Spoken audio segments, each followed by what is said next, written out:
ทายสบายดีพ่อแม่พี่น้องลุงป้านาอาเบิร์ดสุขุสุขคนเนาะทักทายสบายดีFCผู้อยู่ใกล้และอยู่ไกลอยู่ไสก็ตามแต่เนาะที่ติดตามข้าพเจ้าเนาะมื้อนี้ข้าพเจ้าสิออกมาแก้ข่าวและมาขอโทษสังคมเนาะที่ข้าพเจ้าได้พลาดพิงถึง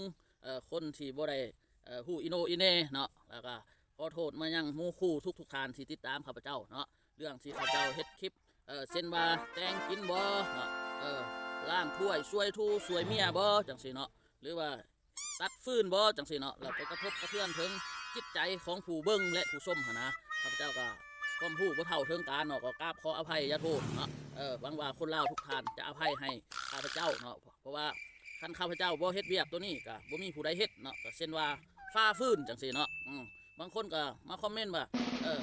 ย่านเมียจังสินะที่จริงแล้วเฮาก็บ่ได้ย่านเนาะแต่ว่าเฮาให้เกียรติเมียเนาะให้เกียรติซึ่งกันได้กันชีวิตของครอบครัวอันใดมันสิไปด้วยกันได้เนาะเช่นว่าค่อยแต่งกินแล้วอัดคลิปลงเฟซเนาะบางคนก็ไปกระทบกระเทือนทางจิตใจเนาะเช่นว่าการอยากกินข้าวหรือว่าการหิวข้าวต่างๆนานาเนาะก็เลยว่าเกิดความบ่พอใจเนาะว่าข้าพเจ้าเฮ็ดคลิปแบบนี้ลงไปแล้วเฮ็ดให้เพิ่นผู้เบิ่งหั่นนะเนาะเช้าอยากกินข้าวเช้าเลยเกิดความโมโห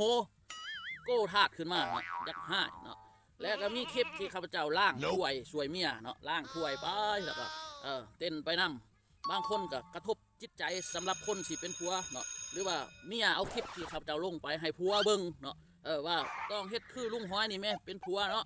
ล่างถ้วยสวยทูสวยเมียจังซี่ก็เลยไปคัดข้องมองเจอเซาเนาะว่าเซาเป็นผัวบ่เฮ็ดหยังอะไรอันใดก็โยนให้เมียเฮ็ดผู้เดียวเนาะแล้วข้าพเจ้าก็ยังเฮ็ดคลิปเกี่ยวกับการเอาลูกดูแลลูกเนาะเวลากินเบียร์ล่ะข้าพเจ้าเจียลูกกินเบียร์เนาะ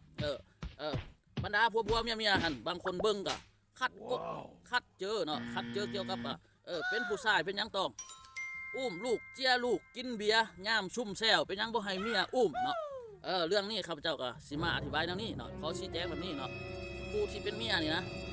เขาถือผ้าเนาะเขาถือผ้าลูกของเฮาอยู่ในท้องนี่นะ9 เดือนเนาะ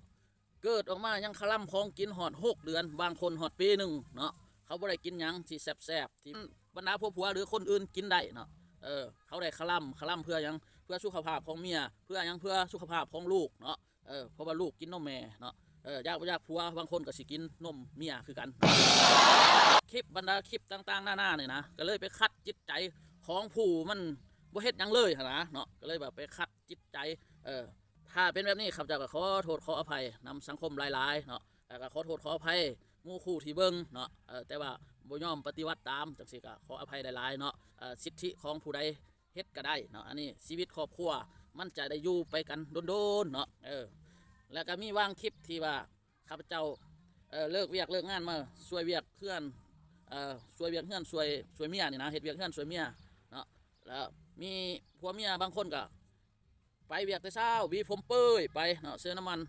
ตาผมเหลื่อมยึบฉีดน้ำหอมบินฟาดเจอตวาดไป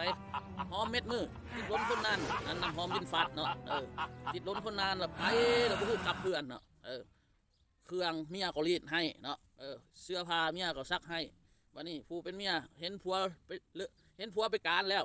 ก็ทาง่องกินข้าวแรงบางคนก็ไปนาเลยเอ็ดเมามาก็มีเนาะ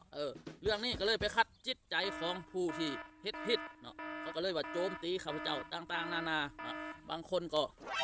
ยักฆ่ายักแกงยักเมียนชีวิตข้าพเจ้าเฮ็ดคลิปเรานี่ลงไปหนะเนาะแต่ว่าข้าพเจ้าก็ขอโทษขออภัยเนาะนำ FC หลายๆเนาะเพราะว่าสิ่งที่ข้าพเจ้าเฮ็ดไปหันก็บ่ได้คิดได้สอนผู้ใดเนาะข้าพเจ้าภาคภูมิใจที่ได้เฮ็ดคลิปนี้ออกเพื่อสู่สังคมเนาะเพื่อ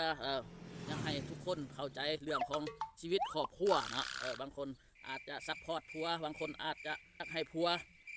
เป็นคนผู้ดีเนาะในเมื่อแต่งงานมาเนาะแต่ก็คิดเมืองตอนเจ้าว่า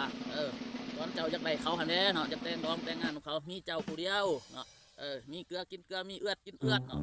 วันสุดท้ายไปได้เอ็ดเวียกเอ็ดการเอ็ดงานไปแล้วไปนาเลยเนาะบัดกลับเพื่อนก็เอ็ดเมามาจังสิอันนั้นก็ทิมแต่เมียแต่งกินกับเมียเอาลูกไปโรงเรียนกับเมียแต่งกินให้ลูกก็เมียอันนี้แล้วก็ตั้งหน้าเนาะที่ข้าพเจ้าเฮ็ดคลิปไปก็เลยไปพาดพิงถึงบรรดาทานผู้ใหญ่เพิ่นท่านเนาะที่บ่ได้เฮ็ดหยังหั่นนะเนาะอันนี้ก็กราบขอโทษอีกครั้งเด้อพี่น้องเด้อถ้าผิดพลาดประการใดข้าพเจ้าก็ขอโทษขออภัยเนาะ ถ้าถึกเจอคลิปนี้ก็ฝากแชร์ออกไปเด้อพี่น้องเด้อเป็นคติเตือนใจให้ข้าพเจ้าและเป็นคติเตือนใจให้แก่สังคมเนาะเอาขอบคุณขอบใจเด้อฝากกดไลค์กดแชร์ฝากติดตามเฟซนี่ไว้เด้อพี่น้องเด้อเอาขอบใจหลายๆพี่น้อง